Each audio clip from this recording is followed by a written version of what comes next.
Hello and welcome to the Ideal Nutrition Podcast. My name is Aidan Muir. I'm here with my co-host Leah Higl, and this is episode 131 where we are going to be talking about CSID, which is congenital sucrase isomaltase deficiency. And we're going to go with a little bit of a different format with this episode where I will be interviewing Leah, partly because this is a relatively rare condition, and while I have worked with clients in this position with CSID, Leah wrote a blog post, how long ago was it, 2 years ago? Like over 2 years ago now, yeah. Over 2 years ago, that has generated a lot of clients. Yeah. And she's basically become the expert in this space because we just send every single one to her. And because that generated so much interest, because it's a bit of a topic that not many people are speaking about, we wanted to do a podcast episode on it. But because Leah's the expert on that, I wanted to interview her for this episode. Yeah, love it. So starting off, what is CSID?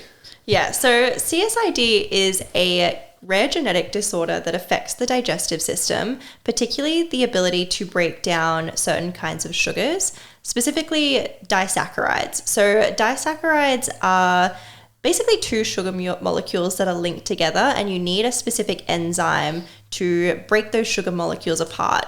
And the issue with CSID is there is this enzymatic insufficiency or deficiency where you actually don't have the enzymes, or you don't have as much of those enzymes as other people to break down disaccharides. So you get this overall like malabsorption of particular kinds of carbohydrates and sugars that can lead to symptoms like vomiting, diarrhea, bloating, gas, distension, all those kinds of like gastrointestinal issues.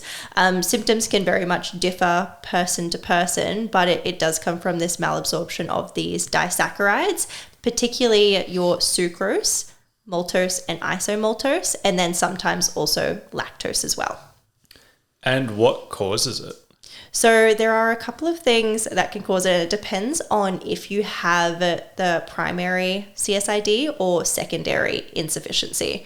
So your primary sucrase isomaltase deficiency, or I just call it SID or CSID. Yeah. So if you have this enzymatic insufficiency and you were born with it, it's something where unfortunately you are just born with the lower ability to produce these enzymes, and that's just something that you manage long term.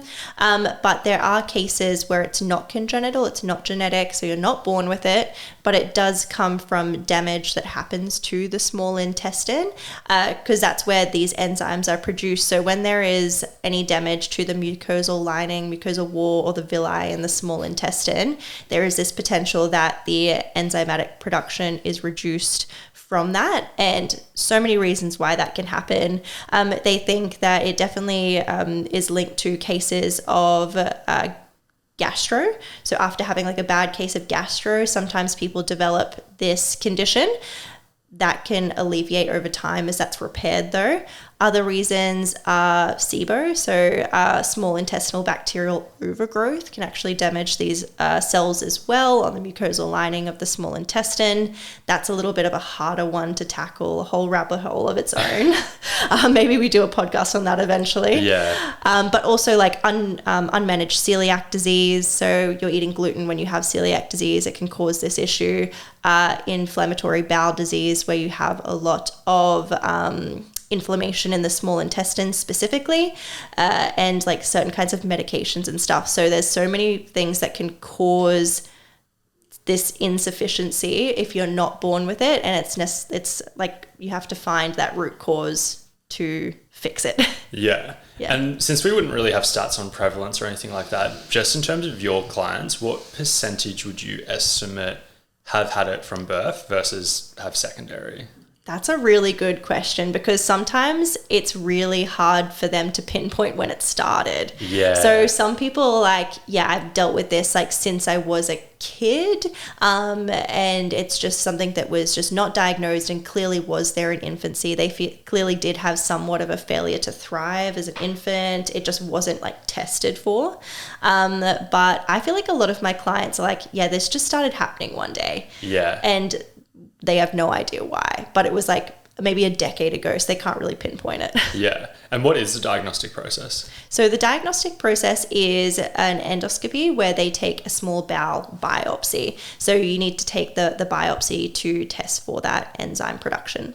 Yeah. And do most of the clients who come see you, have they gotten that diagnosis, or is it something, because there's some other ways we could identify it, I'm assuming, as well? Yeah, so we could use like an elimination style diet. Yeah. And if you go on a low sucrose, low starch diet and you have like significant reduction in symptoms, you can somewhat assume that it's related to this. Yeah. But I would say all of my clients who are seeing me for this condition, who've like sought me out for it, have had the biopsy and have been diagnosed. But there have been a couple of clients who are like, let's test for this, because it doesn't seem to be like they come in with IBS and it's FODMAPs doesn't work, fail safe, like food chemicals doesn't work. Like we're like, far out, what else could it be? And then maybe it turns out to be this particular condition.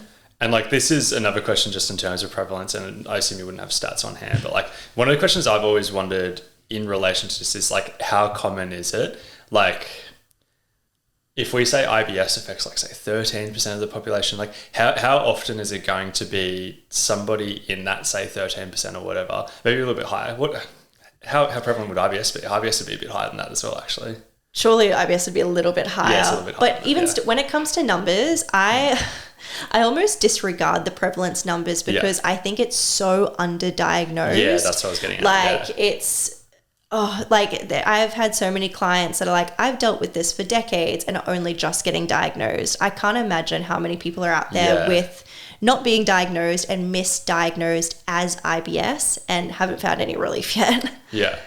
So getting into the important stuff, like how to manage it. Take this however you will. Like, are there foods that need to be avoided, limited? Like, go general, and then we'll talk through your specific process. But like, how to manage this? Yeah, going general. I think I'll start with, I guess, the things that we want to limit in general terms. So we're specifically focused on limiting sucrose and maltose, or I use maltose and starch kind of interchangeably. Yeah.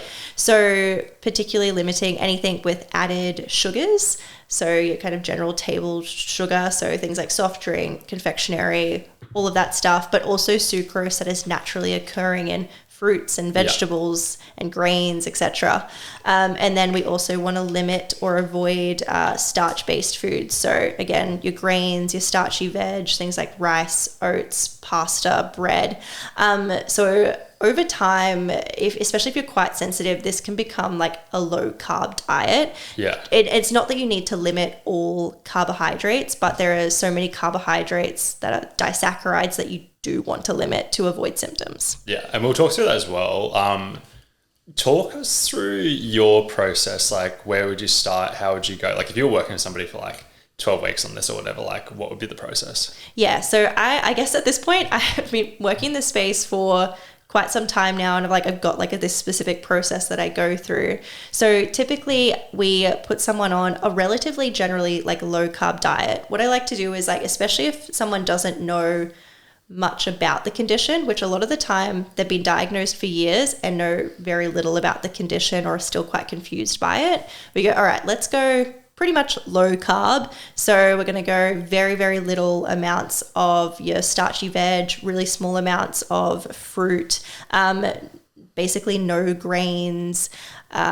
We may even, if they're quite sensitive, we may even have to limit things like nuts and seeds to a certain extent. So it becomes a very basic, like low starch, low sucrose veg and meat, eggs, and maybe some low lactose dairy kind of diet. So we just reduce the disaccharides completely, and that usually is just generally a low carb diet. And then step 2 is more of like, given that had reduced all of their symptoms, and 9 times out of 10, that's all their symptoms are basically gone within a week, and they're feeling excellent because they don't have this malabsorption happening. And then we go into more of a personalization phase where we bring back some of this sucrose, some of this starch, and we figure out, okay, what's their tolerance? Because everyone is very different with the amount of sucrose and starch that they can tolerate. A lot of the time, your added sugars are always going to be pretty poorly tolerated, but things like your starchy veg that is also high in fiber, your whole grains like low GI whole grains that are also high in fiber can be somewhat tolerated. So we bring those back in small amounts, basically until we get to a point that we're like, oh no, we're starting to get some like gas, distension, some discomfort. And then we know that like that's that person's limit. So my goal is always to not have someone on this like unnecessarily restrictive diet where they're avoiding these foods forever, but essentially finding that personal tolerance. And then as part of that, we'll also bring back your other carbohydrates that are non-sucrose, non-starch related. So we could look at different kinds of sweeteners, so using things like glucose syrup, dextrose powder, fructose, because those are all monosaccharides, so they're just like a single sugar molecule instead of two combined together. We can use those freely without malabsorption. So again, it's not a low carb diet, it's a low disaccharide diet, but obviously that's quite complex. Can you use those sweeteners off the bat, like in the elimination phase? I often do if the person is at a point where they can tell the difference between different carbohydrates. Sometimes that education process takes a really long time. So we go through things like label reading and, you know, figuring out like what sweeteners they can have and what ones cause symptoms. And when someone comes to me and they're like, constant diarrhea, unintentional weight loss, vomiting every time they eat, they just want symptom relief. So I usually don't bring that in initially unless that person has like done heaps of research and has like some of an understanding of the difference. I feel the same when I'm working with somebody on a low FODMAP diet, when like, so I talk about lactose. Like I will just treat it like I won't go through the nuances of being like hard cheeses have almost no lactose or whatever, because I'm like, that's so much to chuck in while also introducing FODMAPs as a concept off the bat as well. 100%. At this point, most of the time people, because if you Google CSID, like you will get some stuff that comes up, but the internet is actually not particularly helpful. And health professionals, at least in Australia, are pretty unaware of CSID. So I find there's a lot of people that just have very like limited knowledge about this condition. So try to start simple and build. And like usually I'm working with people for a few months. So like we have time. Digestive enzymes, do you use them? Digestive enzymes can be really helpful. So there's two main brands that I know of that you can use for CSID. The first one isn't available in Australia, which sucks, and that's Sucrase, specifically for the digestion of sucrose, but it is available in the US, apparently really effective. So it's not in Australia. You're right. No, it's not available in Australia, and I've like tried to find ways to get it in Australia, but like I was like, oh, we need to like import this or something. Because that would be really handy. Because it's like meant to be a really, really good option. And I was talking once to someone that did live over in the US that had this condition, and they were like, Sucrase is like awesome, really, really effective. But can't get it here. But something that we can get is a product called Starch Away by Intolerant. So that does act on both your starches and your sucrose.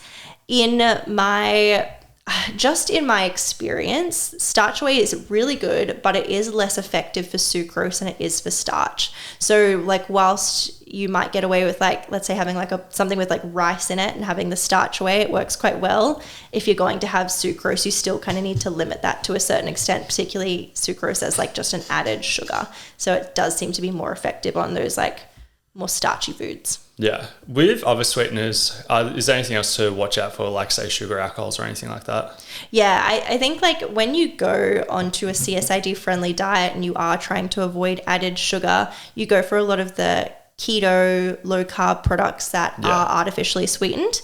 And if this is like monk fruit or stevia or something like that, doesn't seem to be a big issue. But if it's something like your sugar alcohols like sorbitol or maltitol, that can cause diarrhea regardless, or like just stomach upset regardless of if you have CSID or not. So sometimes people are like, oh, I ate like all these protein bars and then I got diarrhea, and we look at the ingredients and we're like, oh, well, it's sweetened with like maltitol and it has that like if consumed in excess will cause a laxative effect. And they're like, well, that would be why. Other stuff, anything gut microbiome related, like you kind of touched on that a little bit early, but like anything we need to worry about, particularly like another variable like on the low carb diet, like that could play a role as well. Typically like when I work through my process, we're like, okay, symptom management is like the first thing we try to do. And then we would find your individual tolerance, and figure out what a more open diet looks like for you. And then the third part of my process is always trying to nourish gut health generally, find a way to make sure we're taking care of our gut microbiome whilst we're limiting these like higher fiber foods, because that can become an issue over time, especially if someone is literally just doing small amounts of veg and meat. Like we're thinking like there's not a lot of plant-based food variety there. So then how do we build this in over time? Because what I found is people who live with this condition, they get such a restricted diet over time because they're not really sure how to manage it. And then that in itself creates like issues with FODMAPs because they've like cut out all these foods, or they've gone through FODMAP elimination diets thinking they had IBS. So they're not only are they dealing with the CSID, but they're also dealing with co-occurring intolerances that could be reduced by focusing on the gut microbiome. Yeah. So at that point, it gets like quite complex. Yeah. But I've worked with people that were like so restricted, not only from CSID, but other intolerance perspective. And this third aspect of focusing on gut health made such a huge difference to being able to open up their diet even further. And then also with that secondary, like CSID or CID, if we are nourishing that gut health, then potentially that could help repair some of that small intestine damage and reduce symptoms from that condition in like a roundabout way. So I think it's definitely a focus that needs to be had. Yeah. With other conditions, say lactose intolerance, like sometimes if we have other foods alongside the lactose, or even examples like higher fat foods alongside the lactose, because it slows down the process of lactose going through the body and then getting digested in the small intestine and also potentially large intestine. There's a few little things like that we can do to improve the absorption and digestion of lactose. Does that also apply with CSID as well? 100%. I absolutely like two of the biggest recommendations that I give in that first consult is to chew your food really well because digestion starts in the mouth. And then 2, pairing any starches or sucrose heavy food with fats and fiber to slow digestion. Yeah. So even like doing those 2 things can help you tolerate a higher amount of starches and sucrose in your day-to-day diet, and meaning you don't have to restrict quite as much. So it can be a game changer. For sure.